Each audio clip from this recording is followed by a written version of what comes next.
नमस्कार, मैं डॉक्टर ऋतुराज शर्मा। दोस्तों, आज फिर स्वागत करता हूं आपका हेल्थ माई टिप्स के अंदर। दोस्तों, आंखें कमजोर होना और आंखों से नहीं दिखना, चश्मा चढ़ जाना, ये आजकल बहुत ज्यादा हो रहा है और बच्चों के साथ तो बहुत ज्यादा है, क्योंकि वो 6-6, 7-7, 8-8, 10-10 घंटे पढ़ाई करते हैं और उस पढ़ाई की वजह से जो उनको अच्छा सुंदर बच्चा दिखना चाहिए, उनकी आंखें खराब हो जाती है। पढ़ना अच्छी बात है, लेकिन अगर आंखें खराब हो रही है तो ये बड़ा चिंता का विषय है, गंभीर विषय है। ये इसलिए माँ बाप को चाहिए कि उस बच्चे की आंखों को ठीक रखा जाए जो आपकी आंखों का तारा है। आयुर्वेद का कोई एक प्रोसीजर है, पंचकर्मा का एक प्रोसीजर है जिसे मैं बता रहा हूं। यदि आपने उसे घर पे कर लिया, हालांकि इस प्रोसीजर को आपको किसी जानकार या स्पेशलिस्ट व्यक्ति के साथ ही, या जो इस व्यक्ति को जानता है, जो सिस्टम को जानता है, जो इस प्रोसीजर को जानता है, उस व्यक्ति से इस प्रोसीजर को कराना चाहिए। इसे कहते हैं तर्पण।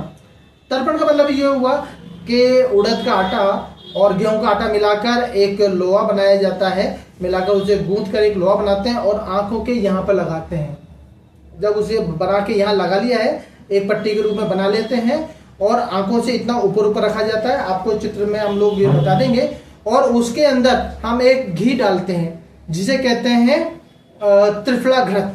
त्रिफला घृत में क्या होता है, गाय का शुद्ध घी होता है और उस घी के अंदर हमें त्रिफला, हरड़ भरड़ आंवला को डाल के उसे उबाला जाता है।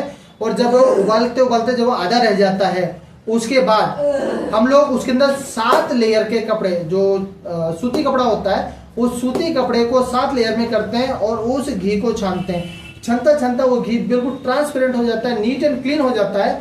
और जब वो हो जाता है तो जो आपने ये गोला बना लिया है उसके अंदर भरा जाता है और उस घी के अंदर आंखें खोली जाती है, बंद की जाती है, खोली जाती है, बंद की जाती है।